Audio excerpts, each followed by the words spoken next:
All right, let's talk about one of the biggest traps in UX portfolios, the persona. You know what I'm talking about. We're going to get into why most of them are, well, basically fake. And I'll show you exactly how to build personas that are actually powerful, grounded in real research, and will help you not only design better products, but seriously impress recruiters. I am willing to bet this looks incredibly familiar. Come on, you've probably made one just like this. You got a name, an age, a slick stock photo, a few hobbies. It looks super professional, right? But let's be honest with ourselves.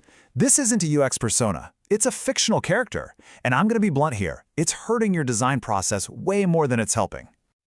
Okay, so let's really dive into this, because this is a huge deal.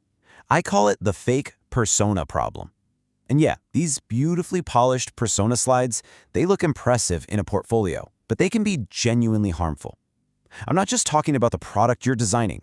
I mean harmful to your actual career when you're trying to land that dream job. So here's exactly why.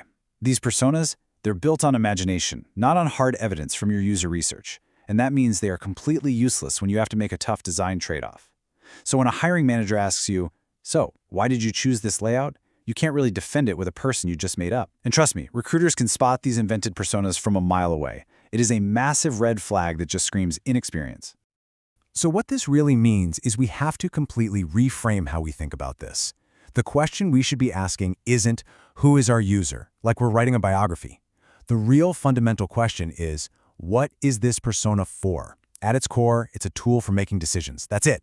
It is not a creative writing exercise. This right here, this is the one question a real persona is built to answer. Think about it. Design is just a constant series of trade-offs. Should we prioritize raw speed, or should we prioritize absolute security? Do we want our users to explore brand new things, or just get their usual task done as fast as possible? A real persona is the tool that stops the arguments and gives your whole team a clear, unified direction.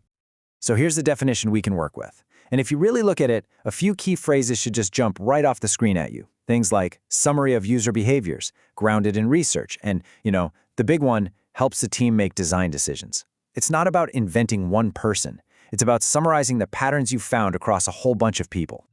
And this, right here, this is the crucial shift in thinking. Personas are not about demographic fluff like someone's age or their job title, and they are definitely not marketing profiles about their lifestyle. No.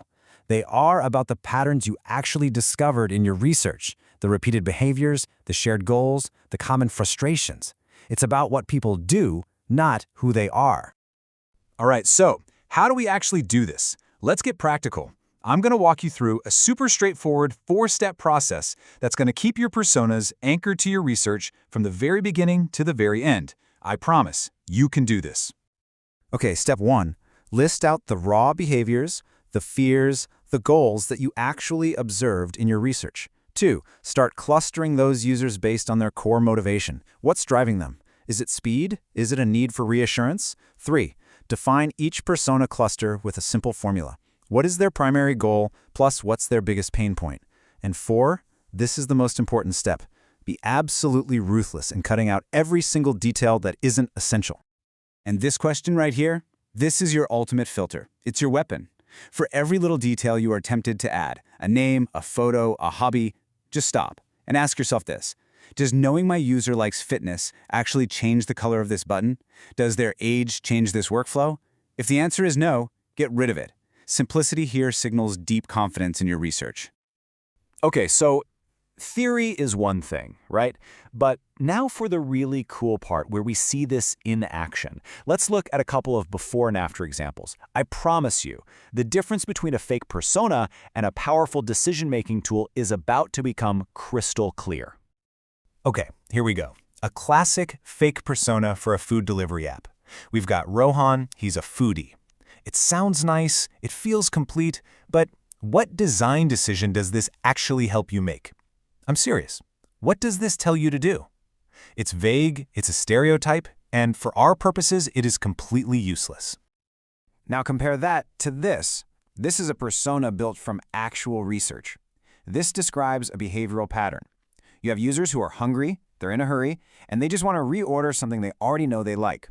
So which one helps you decide to build a one-tap reorder button on the home screen? The answer is obvious, right? Let's do another one. This time for a fintech app. Ankit, 32, cautious investor.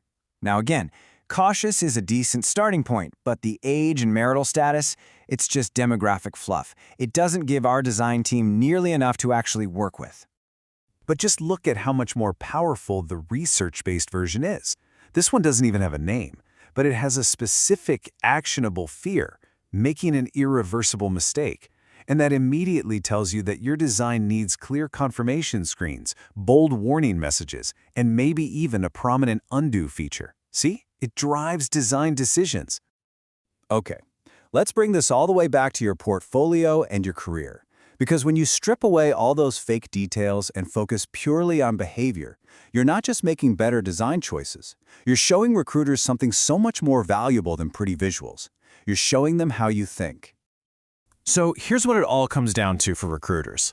They are scanning your portfolio for a clear, unbroken line connecting your persona straight back to your research. They want proof that your design choices are grounded in observed behavior, not just your own assumptions. A simple, powerful persona that clearly influenced the final design, that is a massive signal of confidence and clear thinking. Look, if you only remember one thing from this entire explainer, please, let it be this. This is the golden rule.